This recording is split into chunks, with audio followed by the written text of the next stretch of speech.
السلام علیکم ورحمۃ اللہ وبرکاتہ۔ ناظرین، آپ کا استقبال ہے ہمارے پروگرام 5 منٹ کے مدرسے میں۔ ہمارا آج کا پہلا موضوع ہے قرآن۔ اللہ تعالیٰ نے فرمایا انما جزاء الذین یحاربون اللہ ورسولہ ویسعون فی الارض فسادا ان یقتلوا او یصلبوا او تقطع ایدیہم وارجلہم من خلاف او ینفوا من الارض ذلک لہم خزی فی الحیاۃ الدنیا ولہم فی الآخرۃ عذاب عظیم۔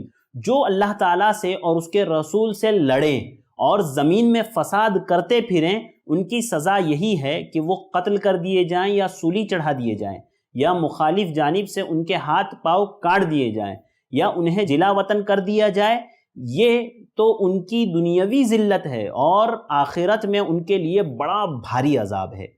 اس آیت میں اللہ رب العالمین نے زمین میں فساد پھیلانے والوں کو، لوگوں کو پریشان کرنے والے اور بغیر وجہ کے قتل کرنے والوں کی سزا بیان کی ہے۔ یہ اس آیت کا اگر شان نزول ہم دیکھیں تو یہ اکل اور عرینہ قبیلے کے تعلق سے نازل ہوئی ہے۔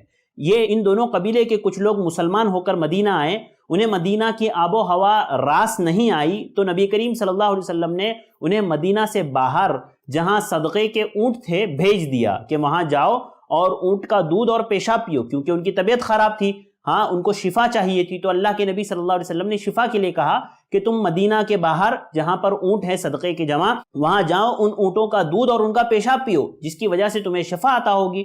چنانچہ وہ لوگ کچھ روز وہاں رہے اور ان لوگوں نے دودھ اور پیشاب پیا، جس کی وجہ سے ان کو شفا مل گئی، وہ شفا یاب ہو گئے۔ اب جب شفا یاب ہو گئے تو انہوں نے اونٹوں کے رکھوالے اور چرواہے کو قتل کر دیا اور اونٹ لے گئے، بھگا کر لے گئے۔ جب اللہ کے نبی صلی اللہ علیہ وسلم کو اس کی خبر ملی تو آپ نے ان کے پیچھے لوگوں کو دوڑایا، سپاہیوں کو ان کے پیچھے دوڑایا، ان کو اونٹ سمیت واپس پکڑ کر لائے اور آپ صلی اللہ علیہ وسلم نے ان کو سزائیں دی۔ مخالف سمت سے ان کے ہاتھ پیر کاٹ دیے گئے۔ سوچئے، وہ اسلام جو اتنی زیادہ لوگوں کی خیر خواہی چاہتا ہے، وہ یہ چاہتا ہے کہ زمین میں بغیر کسی وجہ کے فساد نہ ہو، لوگ کسی بھی بغیر وجہ کے کسی کو قتل نہ کریں۔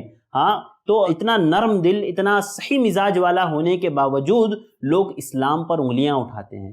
اسلام کو لوگ آتنکواد کی تعلیم دینے والا مذہب کہتے ہیں۔ کیسے ہو سکتا ہے؟ سوچئے۔ تو اسلام نے انسانی جان کی حفاظت کی ہے۔ اس نے کہا کہ جو لوگ زمین میں فساد مچاتے ہیں ان کو سزا ملنی چاہیے اور صحیح طریقے سے سزا ملنی چاہیے۔ اور یاد رکھیے، اسلام کی سزا ایسی ہے نا کہ اگر انسان کو وہ قانون نافذ ہو جائے تو پھر دوبارہ آدمی اس گناہ کی طرف جانے کے لیے 100 بار سوچتا ہے۔ تو ناظرین، چلتے ہیں ہمارے آج کے دوسرے موضوع کی طرف۔ ہمارا آج کا دوسرا موضوع ہے گناہ۔ گناہ میں آج ہم بات کریں گے ایک بہت بڑے گناہ کے تعلق سے، اور وہ گناہ جو ہمارے معاشرے میں بالکل عام ہے، جس کو گناہ سمجھا ہی نہیں جاتا۔ وہ کیا ہے؟ ہیوی ڈپازٹ کا سسٹم۔ ہیوی ڈپازٹ کا سسٹم مکان کرائے پر لینے دینے میں ایک معروف طریقہ ہمارے یہاں رائج ہے، وہ ہے کہ مکان مالک کسی کو بھی، یعنی کسی شخص کو، مکان مالک جس کا گھر ہے، وہ کسی ایک شخص کو اپنا گھر رینٹ پر دیتا ہے، کرائے پر دیتا ہے۔ کس وجہ سے؟ کرائے پر نہیں، بلکہ وہ ڈپازٹ لیتا ہے۔ جیسے اگر کسی مکان کا کرایہ 10,000 روپے ہے مہینے کا، اگر اس کا کرایہ 10,000 روپے کرایہ ہے مہینے کا، تو مکان مالک اس شخص سے جو رہنے کے لیے آیا ہے، اس شخص سے 1 لاکھ ڈپازٹ لینے کے بجائے وہ 6 لاکھ روپے ڈپازٹ لیتا ہے۔ کسی مکان کا کرایہ اگر 1 لاکھ روپے ڈپازٹ اور 10,000 روپے کرایہ ہے تو مکان مالک کیا کرتا ہے؟ اس سے 6 لاکھ روپے لیتا ہے، اور یا تو اس سے پورا کرایہ معاف کر دیتا ہے کہ پورا 10,000 آپ مت دو، جب تک کہ وہ 6 لاکھ واپس نہیں کرے گا یہ کچھ گھر کا کرایہ نہیں دے گا، بلکہ گھر کو استعمال کرتا رہے گا۔ اور یا تو انتہائی معاف کر دیتے ہیں یا تو بہت کم کر دیتے ہیں۔ یاد رکھیے، یہ سود ہے، یہ ایک طرح کا سود ہے اور یہ حرام ہے۔